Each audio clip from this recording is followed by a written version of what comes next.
Hello and welcome.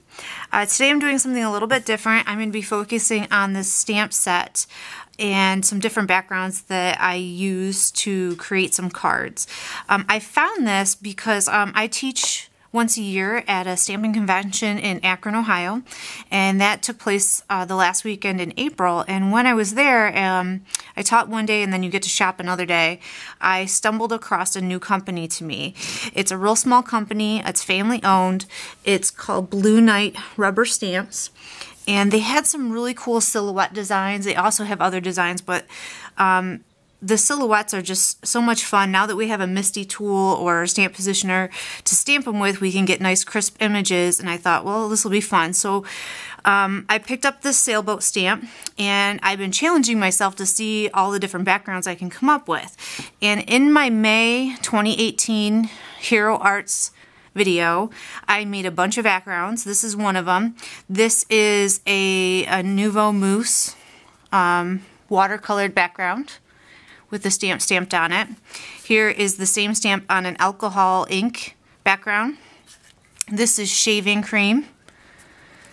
This is also shaving cream, but this has some designs in it. I don't know if you can pick that up. Here's another one. Same technique as the last card, just different colors. Here's shaving cream without the designs in it. This actually, I think, is my favorite one of the shaving creams. I also did some nail polish backgrounds. These are okay. I actually think there's some really cool things about this. Happy accident, the purple, the boat is sitting right in this like purple swirl. I really like that. It just, I don't know, something about that is really neat. Stamping on top of the nail polish backgrounds I found to be very tricky. I don't know if the camera picks it up, but you can see the nail polish a little bit under this silhouette. Is it horrible? No. Is it as clean as this? You know, no. This to me looks a little more professional than this does, but the backgrounds for the nail polish were really cool. This one's also was the nail polish. This has a trail going right to the sailboat, so it kind of draws your eye there. And this one has a little bit of sparkle in it, so that's cool. Here's another alcohol ink, but in oranges and reds. Another alcohol ink in blues, and then a glimmer mist. So I will have pictures of all of these on my blog, but I wanted to try to make two more backgrounds, and I'm going to use this stamp on top of them. So the first one is new to me, never tried it. I stumbled across this on the internets, and I thought, you know what, let's do it. So what I have here is a tub of water, and it's just about, I don't know, an inch deep. And I'm going to take some alcohol reinkers, and I'm going to put a couple drops of color. And I decided I'm going to do cool colors. So that was a little bit of like a, let's see what it says, indigo. So it's like a purpley blue. I'm going to do some aqua.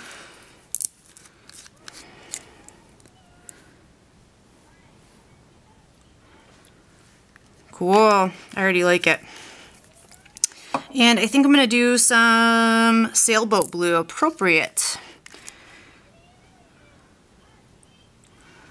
I love the way that reacts with the water. And then I pulled out a little bit of this silver mixative, and I'm just going to add a little bit of this to see what happens. Actually, you know what, before I do that, let's do one without silver so we can compare them. So now I have regular white cardstock, and I'm going to dip this in the water. Ooh, neat. Cool. And I have a little mat, like a craft mat next to me. I'm going to set them aside to dry. Let's do one with silver and see what happens. Ooh, that was a lot of silver. Let's, instead of adding more, let's kind of move this around a little bit. See if we can break up the silver. If not, I'll add some more color. I'm going to add a little bit more blue. And we'll wait. Let's do one and then add more blue. Alright, so now I'm putting another piece of paper in.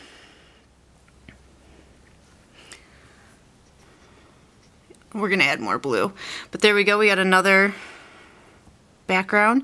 I don't know if the camera can pick this up, but there's some really cool silver flakes in this. I'm letting it run down. See if we can get some blue to move. Okay, set that aside. I'm going to add some more aqua.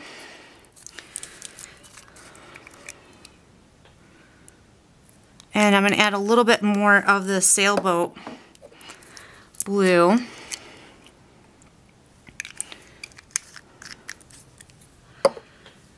And let's do another one.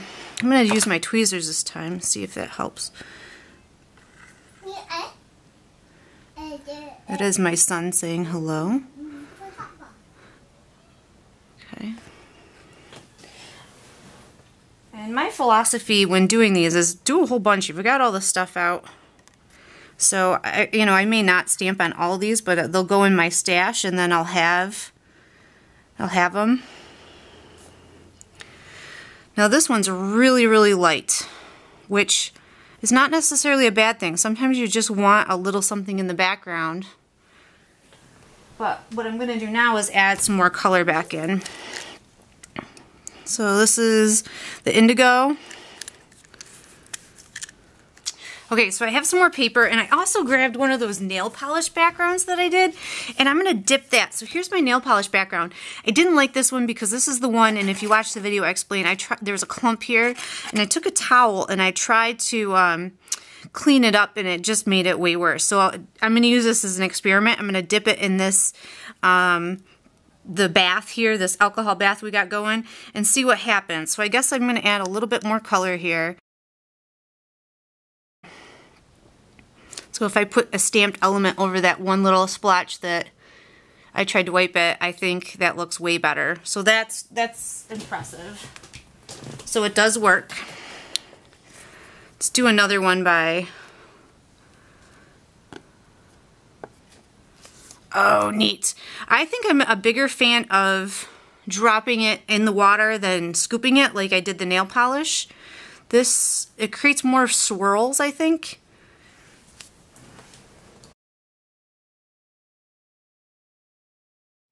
Okay, I'm back. The backgrounds I just made are still drying, but I thought while they're drying we could play around with the second type of backgrounds I wanted to make today. This is something that I saw Tim Holtz do, and I thought I'd give it a try. I picked this up at Michael's. It's Distress Micro Glaze, and in theory we can make some backgrounds here with Distress Oxides. And because we've been kind of going with the water theme here, I'm going to pull out some of my blues. And what we're going to do is we are going to smush some ink down on our craft mat. Alright, and then I'm going to add ink with my Distress sprayer. And then we're going to use glossy paper to, and this is key, it has to be glossy. Apparently this does not work on other cardstocks very well. I'm new to this smushing thing. I'm never sure if I'm doing it right. I have learned that it's a good idea to keep a paper towel nearby to get the big globs. I'm going to heat set this. Okay, now that I've heat set it, I'm going to go back and smush and layer more on. And as long as you heat set, the colors should not become muddy between layers. Alright, so let's dab off the big globs. I got a hair on it. Oh, crafting hazard. Okay, and then I'll heat set this, and I'm going to continue to smush. Maybe I'm pushing too hard. I'm trying to get more like... Here we go. Okay, this is what it looks like when I heat set it. So I set this, and I think this is actually starting to look pretty cool. I'm pretty happy with this. So what I'm going to do with some of this leftover stuff is I'm going to sop it up with my paintbrush and do some little splatters here just to get more little water spots because we're going for water here.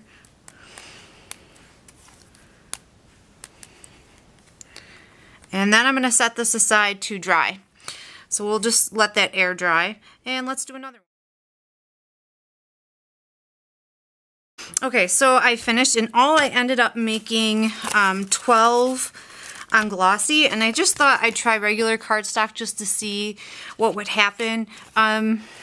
As you can tell the difference. I mean, the regular cardstock just doesn't hold up as well to this this technique. So I think this one's actually kind of a cool background, and I'll use it for something. This one I'm not sure. I'm going to keep it in my stash for now, but just so you know, it has to be glossy cardstock.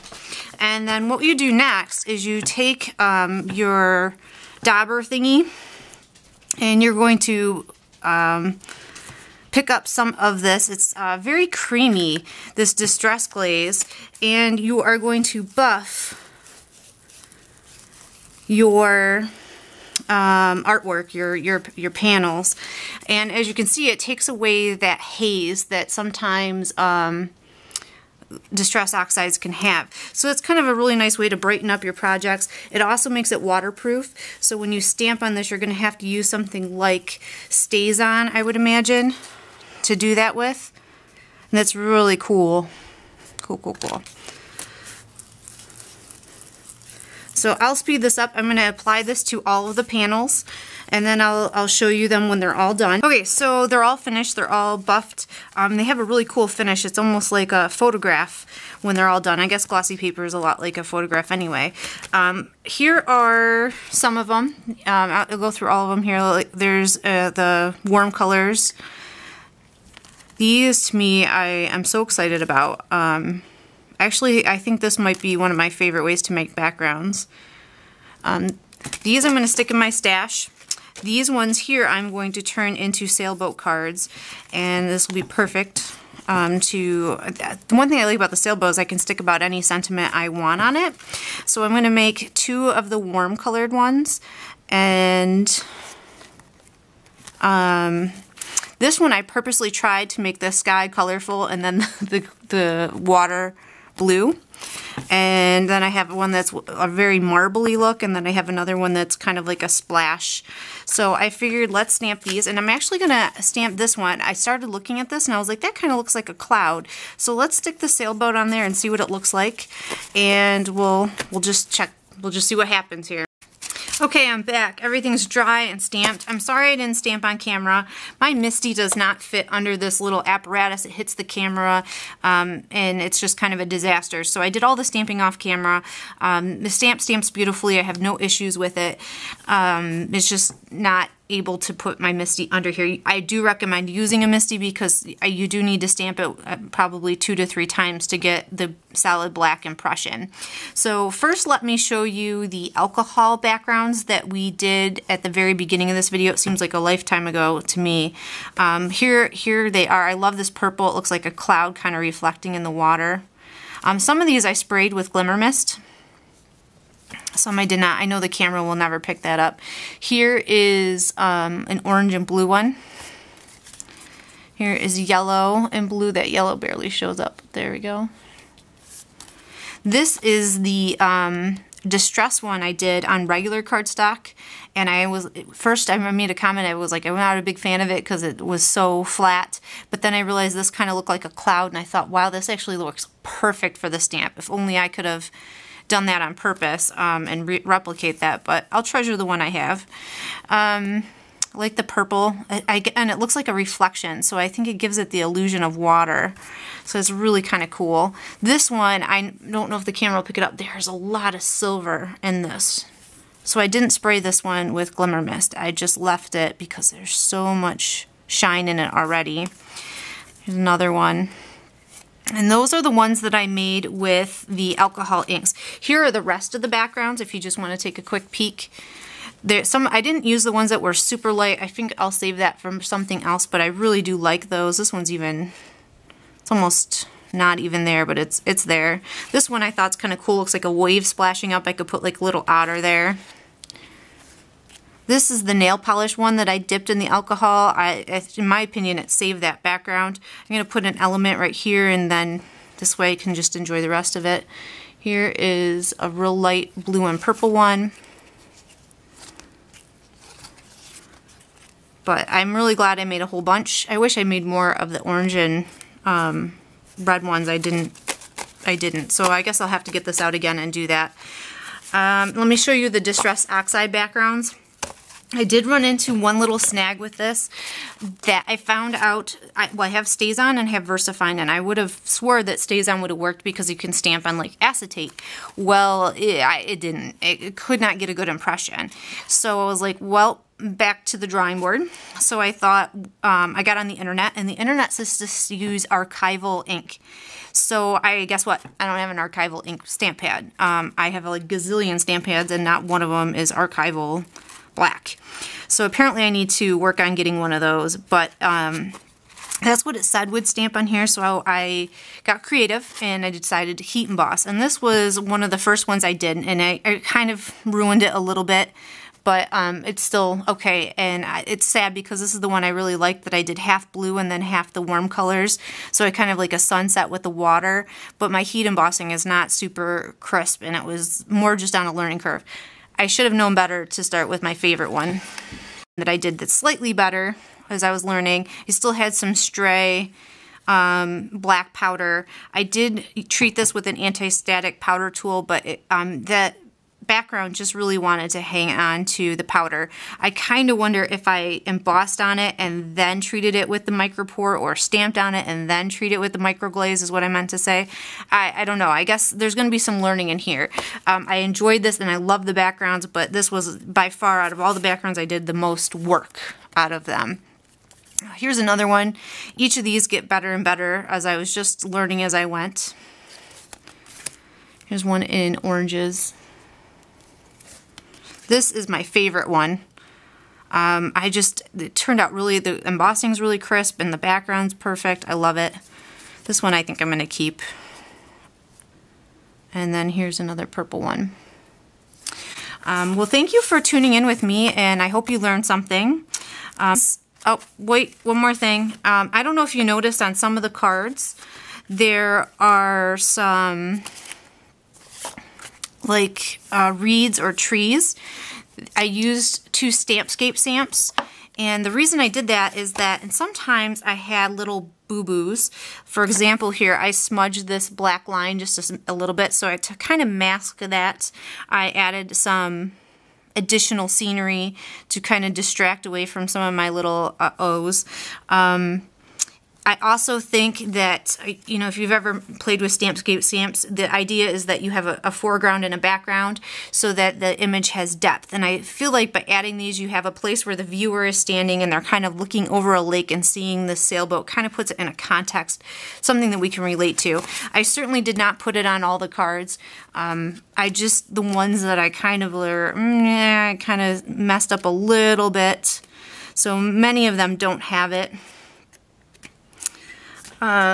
These ones were the edges, because it was done with shaving cream, were a little rough, so I did add more of this to the other ones. These are the ones I showed you at the beginning of the video.